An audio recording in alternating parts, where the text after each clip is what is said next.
So, could this be considered the best week in Orioles history? Maybe. Either way, the Orioles have their ace, Corbin Burnes, a Cy Young winner, one of the best starters in all of Major League Baseball, a true number one, will be a Baltimore Oriole in 2024 and maybe even beyond. We'll break down what it all means for the O's coming up on this live emergency Corbin Burnes trade episode of the Locked On Orioles podcast. You are Locked On Orioles, your daily Baltimore Orioles podcast. Part of the Locked On Podcast Network, your team every day. Hey there, Orioles fans. Today is Thursday, February 1st, 2024, and welcome back into the Locked On Orioles podcast, part of the Locked On Podcast Network, your team every day. As always, I'm your host, Connor Newcomb, and coming up on this live breaking news emergency episode, the Orioles have their ace. We thought this week couldn't get any better for the Orioles. John Angelos decided to sell earlier in the week. David Rubenstein, the local billionaire, buying the team. Seems like he's going to take over as the control person at some point in 2024, and we're already thinking what could happen next offseason, right? When Rubenstein finally gets the reins, the O's will get their ace. All will be great. This team will go to a World Series. But what many of us thought is, nothing's going to probably happen this offseason. I mean, Angelos is still in control, and, it's going to take some time. It took less than 2 days for the Orioles to acquire Corbin Burnes from the Milwaukee Brewers. The final trade, I believe, was first broken by Ken Rosenthal of The Athletic, that the Orioles were working towards a deal for Corbin Burnes, and Jeff Passan, along with Kiley McDaniel, had the final deal. Corbin Burnes goes to the Orioles, and going the other way is left-handed pitcher DL Hall, shortstop prospect Joey Ortiz, and a competitive balanced draft pick, which is the 34th overall selection in the 2024 MLB draft. Yes, you can now trade some draft picks in Major League Baseball. But let's just start with the Corbin Burnes side of it. We'll get to, what this means for the O's, how this looks at the roster, how good can the O's be, and what it means for what they gave up. But let's start with Corbin Burnes, because we came into this offseason saying the number one need for the Baltimore Orioles is a bona fide ace, a stud, legit number one. And that was nothing against what Kyle Bradish did last year. If you've been watching this show and listened to this podcast, I have been maybe the number one Kyle Bradish supporter since he came over in the Dylan Bundy trade from the Angels. I know how good he can be. I know he finished fourth in AL Cy Young voting this year. I know that he could win a Cy Young at some point in his career. But he's not Corbin Burnes, who already won a Cy Young in 2021, and every single year basically gets votes like that. And here's the thing. This is nothing against Grayson Rodriguez. He could be the future number one of this team, depending how long Corbin Burnes sticks around. He's got incredible stuff and an incredible future, but he's not Corbin Burnes. The Orioles have acquired 29-year-old right-handed pitcher Corbin Burnes from the Milwaukee Brewers. If you're not familiar with Corbin Burnes, it's time to get familiar. This is undoubtedly one of the best pitchers in Major League Baseball. The best way to describe it is Corbin Burnes in 2023 basically had the worst season of his career. And when you hear that, you're going to say, well, Connor, why would you be so excited about a guy coming off the worst season of his career? He had a 3.39 ERA in a fully healthy 32-start, 194 innings pitched season. A 3.39 ERA was clearly the worst season of his career. That is how good Corbin Burnes has been. Last year, his full stats, 32 starts, 193 and 2/3 innings, and a 3.39 ERA with a 3.81 FIP for Corbin Burnes. 26% strikeout rate, above league average. His 8% walk rate was right around league average. And those two were on the worst side for Burnes as well. Now, you could say, are you worried he's going to get even worse? Not really. He's still in the prime years of his career at age 29. And when you look back at what Corbin Burnes did before that, He is, again, one of the best arms in Major League Baseball. Let's go back to when he broke onto the scene, really, was in the 2020 shortened season. 60 innings that year, was a starter in the Brewers rotation, posted a 2.11 ERA that year with a 37% strikeout rate. It was absurd. Now, again, it was only 9 starts, right? And it was the 2020 season. It was all shortened sample size. People said, this guy looks great. At 25, he breaks out of the scene. He first got to the big leagues in 2018 and really pitched as a reliever full-time for the Brewers. So he became a starter and people thought, hey, this guy's pretty good, but let's see what he can do in a full season.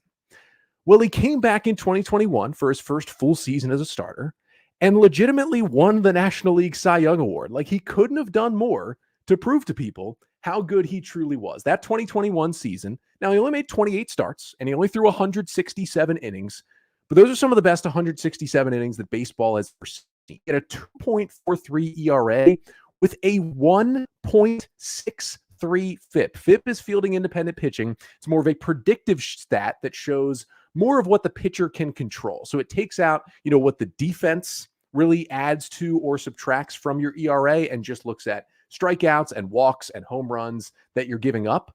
1.63 is ridiculous. What that basically means is Corbin Burnes had a 2.43 ERA in 2021 when he won the Cy Young, and that stat shows he was actually unlucky. His ERA should have been lower.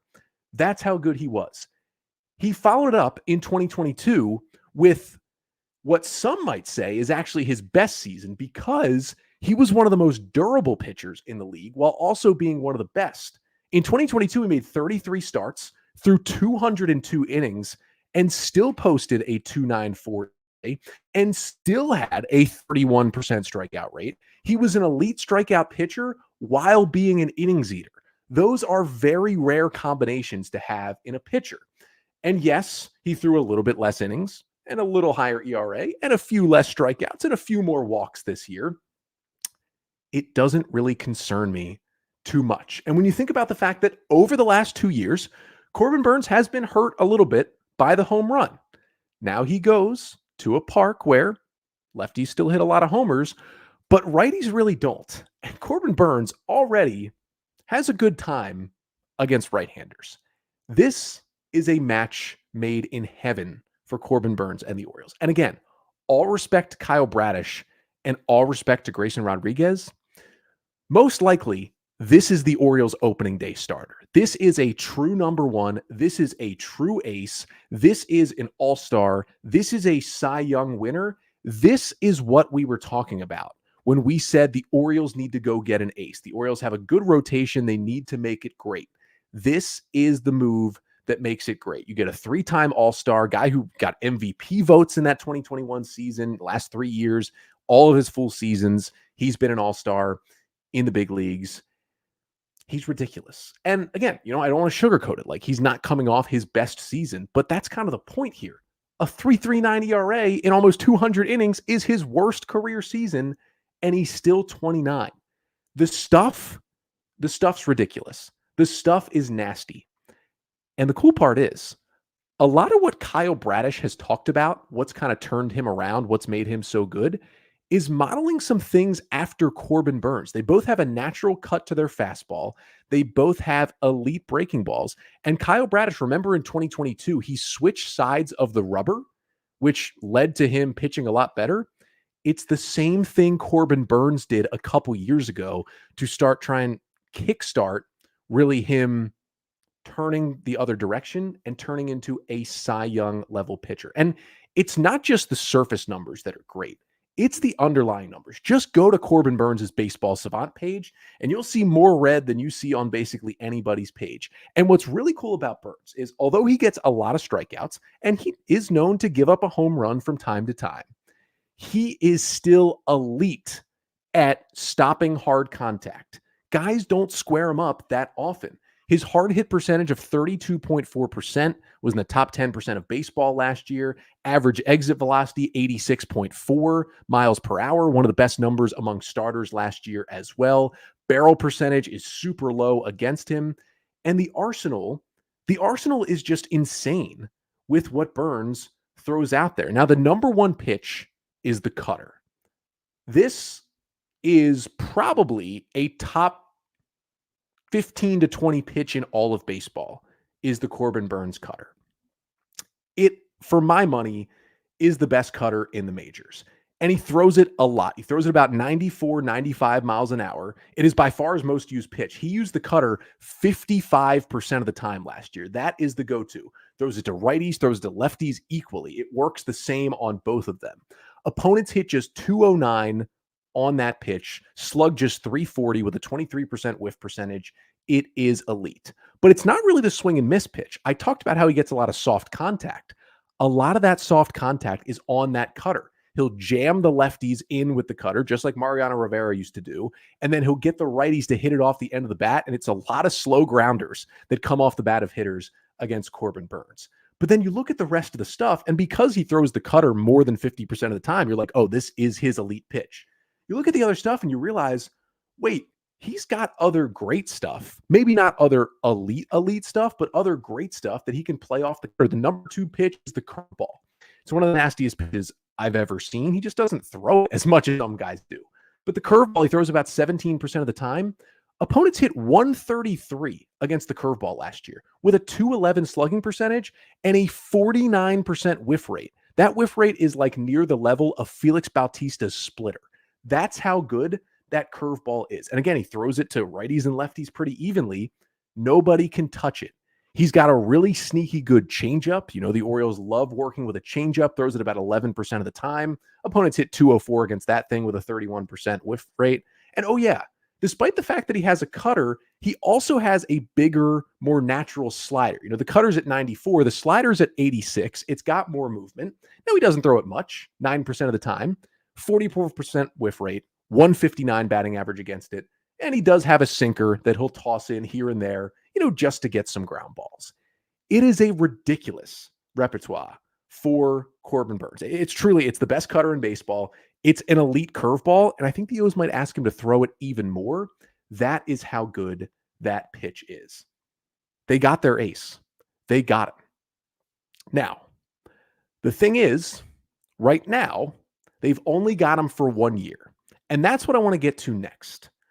Why the trade was what it was. Because you look at the return, DL Hall, Joey Ortiz, and a draft pick, and you think, is that really enough to get a bona fide ace, a top 5, top 10 pitcher in baseball?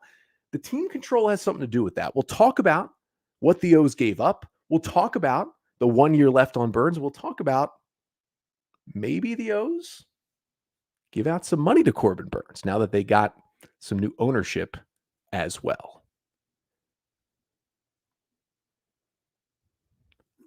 But first, this episode of the Locked On Orioles podcast is brought to you by FanDuel. Now, I've been kind of sad about the Super Bowl this week because what happened to the Ravens.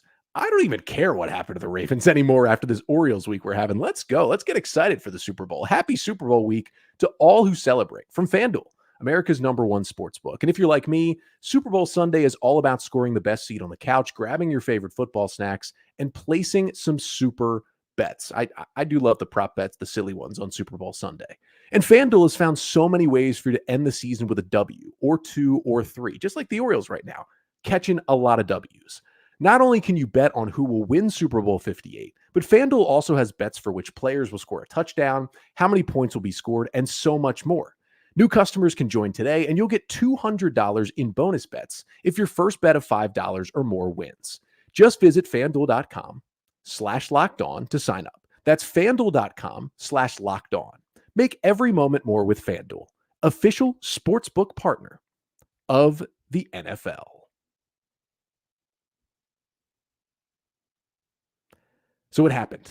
The Orioles went out and got the ace. They got the ace they needed. And quite frankly, to get Corbin Burnes from the Milwaukee Brewers in this trade, they didn't have to give up a whole lot. Again, the full trade, DL Hall, Joey Ortiz, and the 34th overall pick in the 2024 draft heading to the Brewers for Corbin Burnes. And again, you might say, that's not a lot to give up for an ace. Well, one of the reasons why it was so cheap is that years of control are a huge thing in trades, especially in Major League Baseball. And Corbin Burnes only has that 1 year of control left. He is due to become a free agent after the 2024 season. And this is important when you talk about the context of this deal, because this is one of the reasons why the Brewers were willing to trade Corbin Burnes. They lost Craig Counsell. They're operating like a small market team. They were back and forth all offseason. The Brewers are trading Burnes. Maybe they aren't. Maybe they are. They definitely aren't. Well, we're here on February 1st, and they dealt him to Baltimore. And one of the reasons why they were looking at trading him is Corbin Burnes was not interested in an extension with the Brewers. And it wasn't as much because, Corbin Burnes doesn't want an extension at all. It's not even worth it. And it's not because he has Scott Boras, because he doesn't. He's a client of CAA as his agent, not Scott Boras. The part was Corbin Burnes and the Brewers have had some contentious fights in arbitration over the past few years. I've talked about the arbitration process here on this podcast where, if you can't agree to a number for the player for that following season, that they will basically go to a third party arbiter, and the two sides, the team and the player, will fight it out essentially in makeshift court, and the team will really break down the player. And Corbin Burnes has been very public, very vocal about what happened between him and the Brewers, that he felt disrespected by the organization, and that played into the fact that he just wasn't going to sign an extension there. So yeah, the Brewers could have kept him around and competed in 2024, and I would have liked for them to do that if I were a Brewers fan, but they decided, hey, we're not going to be a World Series team this year. He's not coming back. Let's get something for him. But it feels like they probably didn't get enough for him. That's an important part here. And we'll get to this as we continue through the offseason and we learn more and more about the sale of the Orioles from John Angelos to David Rubenstein, and hopefully an influx of cash and much more spending. Because if this trade happened and we had no sale coming up and we just thought, well, John Angelos is the owner for whoever knows how long, we're not even talking about the possibility of an extension. We're just talking about 1 year of Corbin Burnes. But with Rubenstein there, looking to invest more money, hopefully, in the team, that extension is possible. Now, I have no idea what a Corbin Burnes extension might look like. And again, that'll be for further episodes this offseason. But it's not just a rental. The extension is on the table. And that's a huge part of this as well, because if you only give up what they gave up and you extend Burnes, this is an absolute fleece by the Baltimore Orioles. So let's talk about what they gave up. Again, DL Hall, Joey Ortiz, and the 34th pick. Let's start with the draft pick, because this is fairly new in Major League Baseball. I believe only the last couple of years you have been able to trade draft picks. And the Orioles actually acquired a draft pick in a trade 2 years ago when they sent Tanner Scott and Cole Sulser to the Miami Marlins. They got a couple of players and they got a competitive balance pick, which they turned into Judd Fabian, who's been a pretty good prospect, got to Double-A last year, a top 15 guy in the O's system. That is what they did there. Now, the Orioles gave up a competitive balance pick, which was going to be pick number 34 in the upcoming 2024 MLB draft. That's a pretty good pick. That's basically a glorified first-round pick. I mean, the first round has 30 picks. Pick number 34, that's a pretty good spot. But the Orioles had 3 picks in the top 34. They had the 22nd overall pick because they were set to pick 24th because of how well they did this year, but they moved up 2 spots because of some luxury tax situations with the Yankees and Padres. They moved down in the draft. Then the O's were set to pick 32nd because the 32nd pick was the draft pick they were awarded via the new competitive balance and roster rules, which meant that Gunnar Henderson was on the roster the entire year and won AL Rookie of the Year. So the Orioles were awarded with the 32nd pick. The 34th pick, the one they traded, was their competitive balance pick. The Orioles have gotten a competitive balance pick in the draft basically every year since 2012. And the way that these picks work is essentially the 10 lowest revenue clubs from the 10 smallest markets are eligible for these picks. And sadly, the Orioles have fallen into that category every year. So they get a pick every year. And that was going to be number 34. But if you think about it right here, like, yes, Mike Elias loves the draft. He has killed the draft. He's been incredible there. I think it's the best thing he's done for the Orioles is what he's done in the draft. And you know how much he loves draft picks, how much he capitalizes on draft picks. And you know he would have probably capitalized on the 34th pick in the draft. And this also takes away from the Orioles' bonus pool. But if you think about it this way, 2 months ago, the Orioles didn't even have this pick, right? 3 months ago, the O's didn't have this pick. Now, it's not the exact Gunnar Henderson pick, but the Gunnar Henderson Rookie of the Year pick is 32nd. This pick is 34th. Let's basically call them the same thing. They acquired the Gunnar Henderson pick for playing him all year and him playing well, and they immediately turned it into helping them get Corbin Burnes. That is how you use the rule book right there. So I'm not even mad about losing the pick because 3 months ago, the O's didn't even have the pick. It didn't even exist in their world. Now let's talk about the players. I want to start with Joey Ortiz. Joey Ortiz is a great prospect. He is an elite defensive shortstop. He is a consensus top 10 prospect in the Orioles system, ranked as high as 6th on some lists. And even in some top 100 lists, he's shown up in, the 80s and the 90s as, there's a debate whether or not he's a true top 100 prospect, but many people think he is in baseball. That is a really, really good player. Joey Ortiz also has his flaws. Despite the elite defense and the bat-to-ball skills, he got 34 plate appearances in the big leagues last year. It wasn't very good. He didn't really flash much power, and the hit tool didn't look as good as it did in AAA. But you also look at the AAA numbers, and last year in AAA, almost 400 plate appearances, he hit 321 with a 121 WRC+. 2022 in AAA and 115 plate appearances, hit 346 with a 154 WRC+. He's shown the bat can play in AAA. That is why he has risen to the level he has. And his strikeout rate's fairly low in the minor leagues. Not super low, but not terrible. And his walk rate's not bad either. But the ability to elevate the ball, he's got good batted ball skills in terms of the exit velocities, but don't think he was going to be a home run power guy. And this is not to break down Joey Ortiz. I think he was going to be a good player, but there were still definitely questions about Ortiz's bat and how it would play at the big league level. And for the Orioles, I just didn't see a future where Joey Ortiz became an everyday player. I never saw it. And if you listen to this pod throughout the offseason, I've said it multiple times. I love Joey Ortiz, right? I saw Joey Ortiz play. I can pretty much guarantee this before anybody listening here did. When I was a broadcaster for the 2017 Baltimore Dodgers, a collegiate wood bat summer league in the Cal Ripken League, a rising sophomore from New Mexico State named Joey Ortiz was the starting second baseman on that team.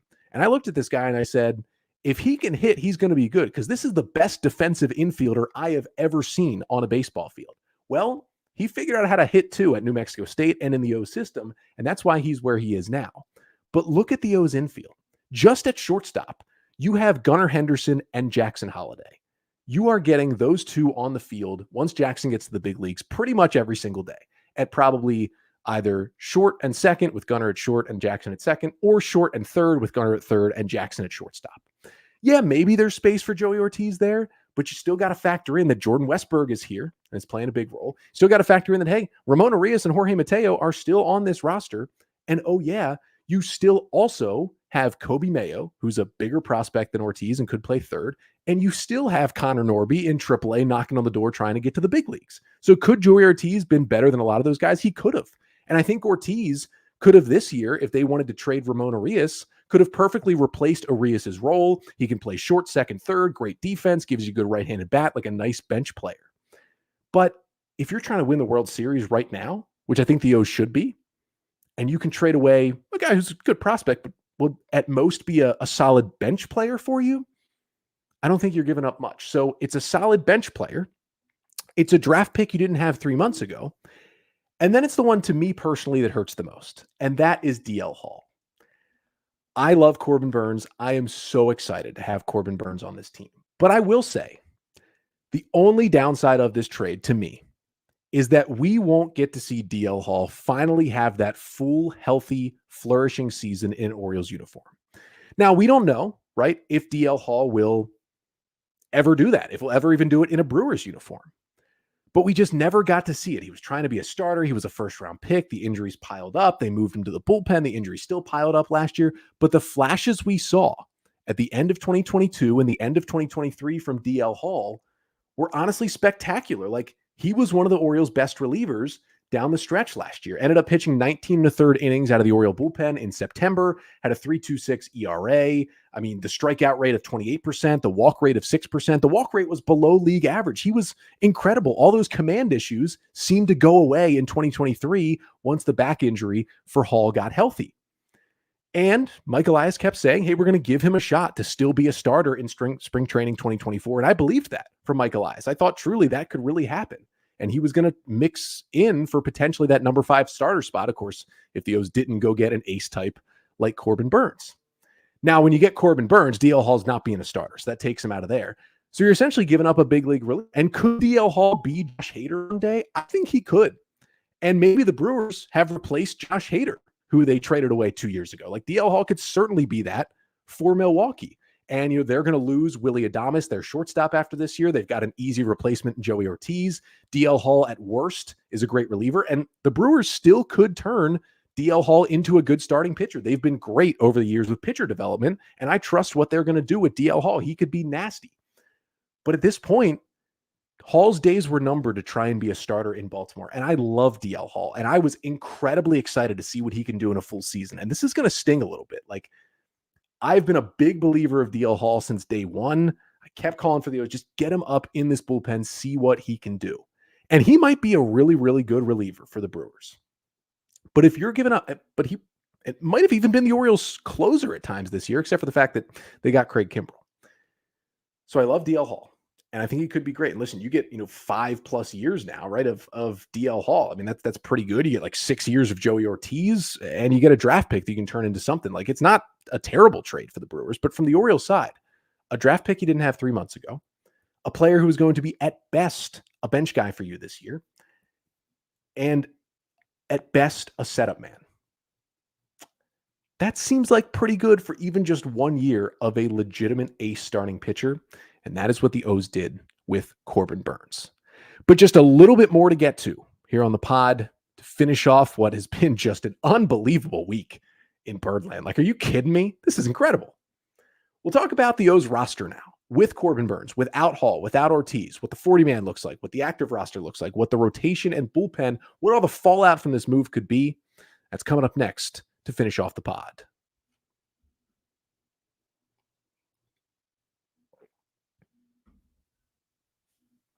So the Orioles did it. They did it. They made the move. And I know that John Angelos is still in control, right? Like, the Rubenstein news just broke.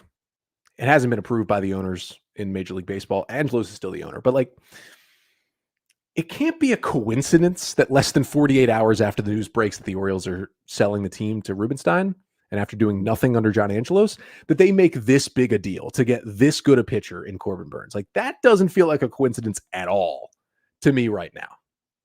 But Corbin Burnes is an Oriole. Again, the 2021 Cy Young winner is going to be pitching in an Oriole uniform. On opening day, you're going to go to the yard. The Angels are going to be in town. And Corbin Burnes is going to be wearing an Orioles uniform. Now, it's going to be interesting to see what number he wears. Number 39 in Milwaukee. That's Kyle Bradish's number, who's kind of modeled his game after Corbin Burnes. This could be a really kind of fun scenario between Bradish and Burnes, but I think that's the least of our worries right now, that you got Corbin Burnes. The real question between Burnes and Bradish is, okay, how does this Orioles rotation stack up now that they've got a true ace? And they may not be done.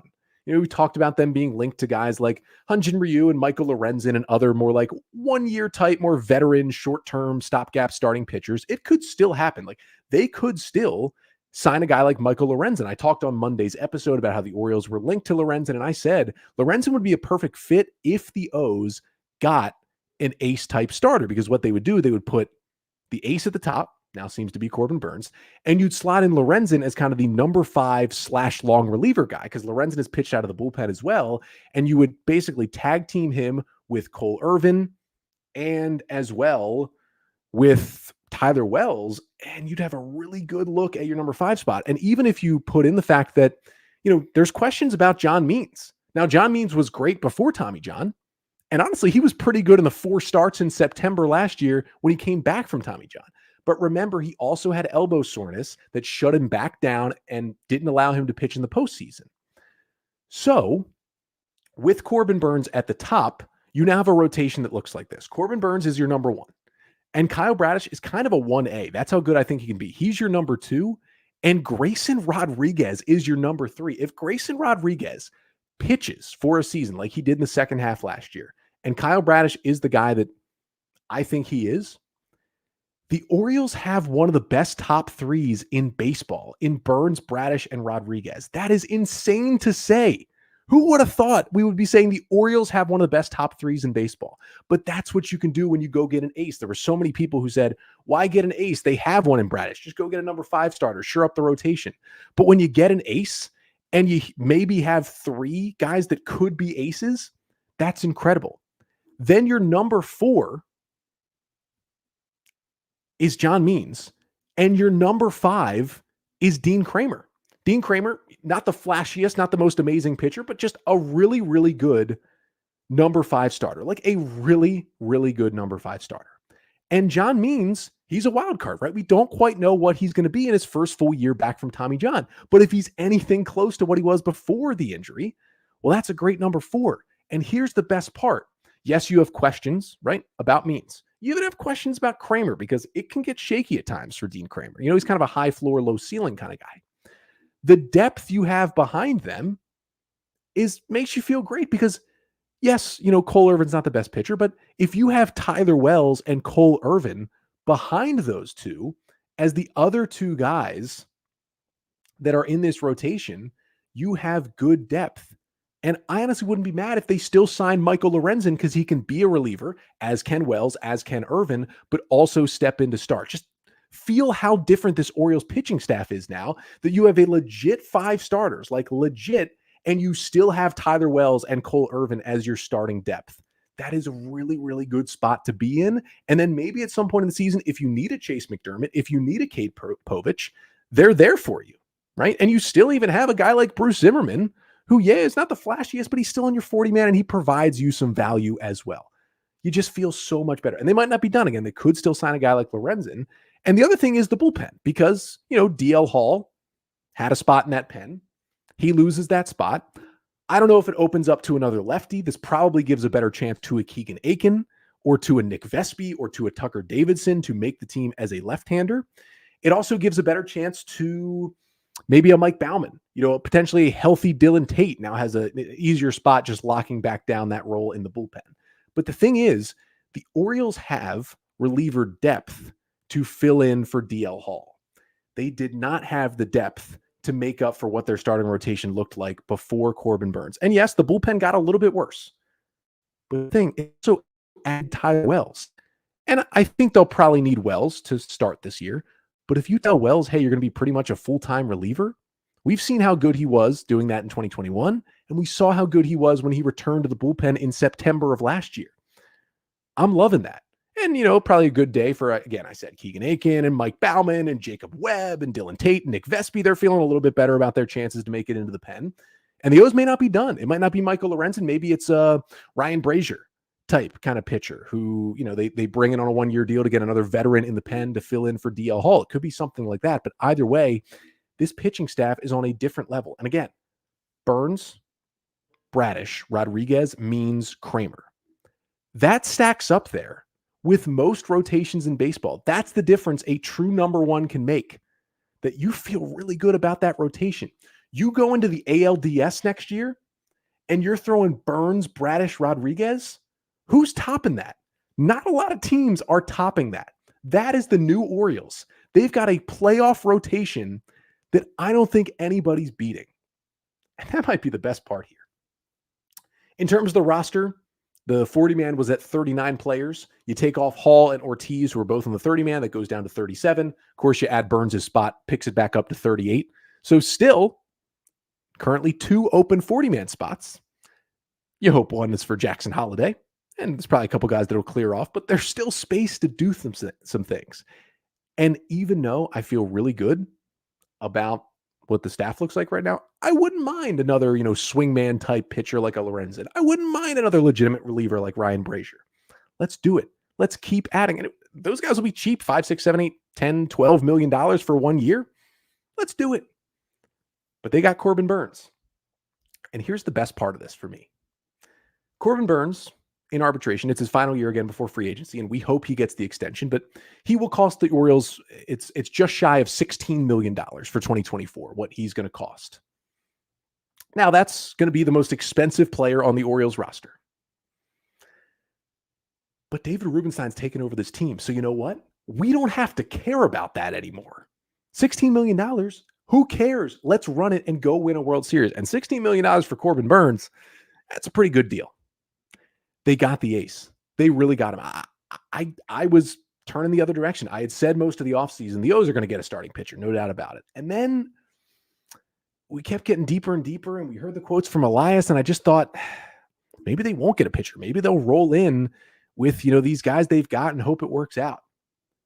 They got Corbin freaking Burnes. They got Corbin freaking Burnes for not that much. And with the new ownership, they could extend Corbin freaking Burnes in an Oriole uniform. Hopefully he grows the hair back out, has that cutter humming at Camden Yards. And right now, for my money, the Orioles with Corbin Burnes are the favorites in the American League. I'll stand on that right now. Orioles AL favorites with Corbin Burnes. What a week in Birdland. Can it get better? Can it get better? That'll do it for tonight's live episode. Thank you so much for tuning in. We will have plenty more Corbin Burnes Orioles coverage. If they do something crazy again tomorrow, I mean, maybe this week will get better. Maybe Dylan Cease is coming in tomorrow and they continue to add to this team. I'll have it covered. But if not, again, I'll be back Monday. We'll try to do the mailbag. Send in your questions, lockedonorioles@gmail.com. Thank you to everyone who tuned in on YouTube tonight. Make sure to hit that like button, leave a comment, hit the subscribe button on the Locked On Orioles YouTube page, and maybe, hey, put a mailbag question in the comments as well. We'll get back to it on Monday as we continue to break down the Orioles' biggest addition in a long time. This could turn out to be the best Orioles trade since they got Adam Jones, Chris Tillman, and company for Eric Bedard. Honestly, this could be better if it ends with a ring and a big trophy in Baltimore. That'll do it for today's episode. Again, we're back on Monday talking more Corbin Burnes. He's in an O's uniform. Start ordering the jerseys now. But until then, this has been the Locked On Orioles podcast, part of the Locked On Podcast Network. Your team with Corbin Burnes, a true ace, every day.